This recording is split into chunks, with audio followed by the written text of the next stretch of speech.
If your home has been on the market longer than you expected, let me say this right up front. It usually isn't because there's something wrong with your house, and it's rarely because buyers disappeared overnight.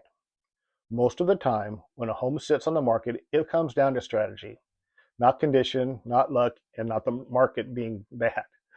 Today, I want to walk you through why homes sit, what sellers often misunderstand, and how these issues can usually be fixed once you know what to look for. Hello, welcome to Real Estate Simplified. I'm Bill Simmons, Realtor with Berkshire Hathaway Home Services, Ambassador Real Estate.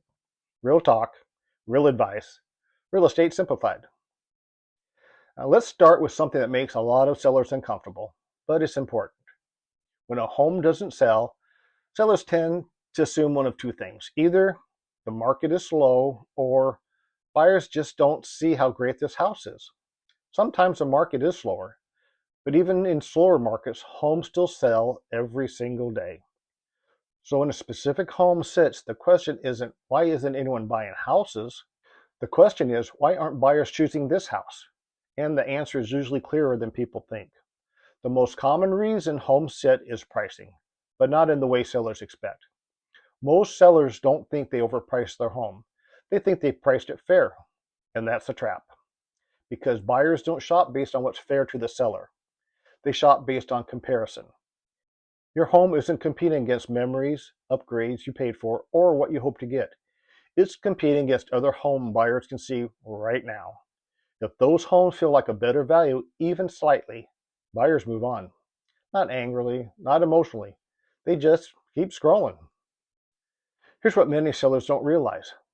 The strongest moment your home will ever have on the market is the first 2 weeks.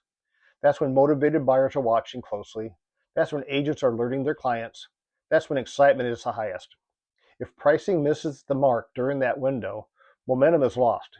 And once momentum is gone, the conversation changes. Instead of, this just came on the market, buyers start asking, why is this still available? That's not judgment, it's psychology. Another reason homes sit is photos. And I know sellers hear this and think, come on, photos can't be that important. They are. Photos are the first showing. Most buyers decide whether to tour your home in seconds. If the photos don't grab attention, the showing never happens, no matter how great the house is in person. Dark photos, cluttered rooms, bad angles, these don't just look bad, they communicate neglect, even when none exists. And buyers are incredibly sensitive to that. Then there's showing friction. This one surprised a lot of sellers. Limited showing availability, short windows, or complicated instructions quietly kill interest. Buyers won't fight to see a home. If it's difficult to access, they move on to the next one, especially in markets where there's options. Convenience matters more than sellers think. Another big issue is overconfidence early in the listing. This happens when a home gets early showings but no offers. Sellers often say, let's just wait. Someone will come along. Sometimes that works.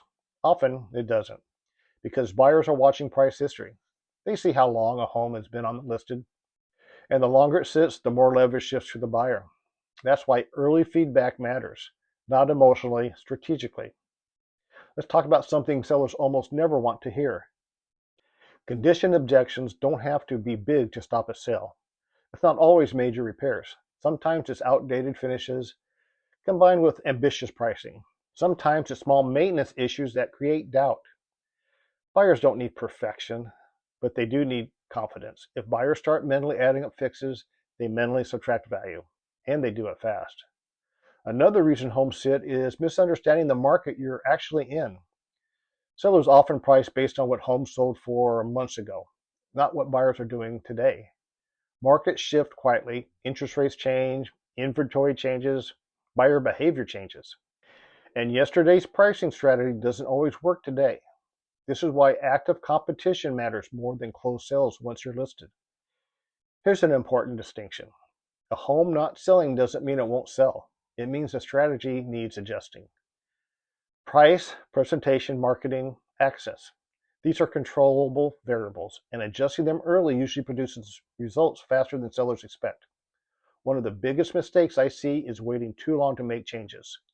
Sellers worry that a price adjustment will look bad, but buyers already know. They're watching.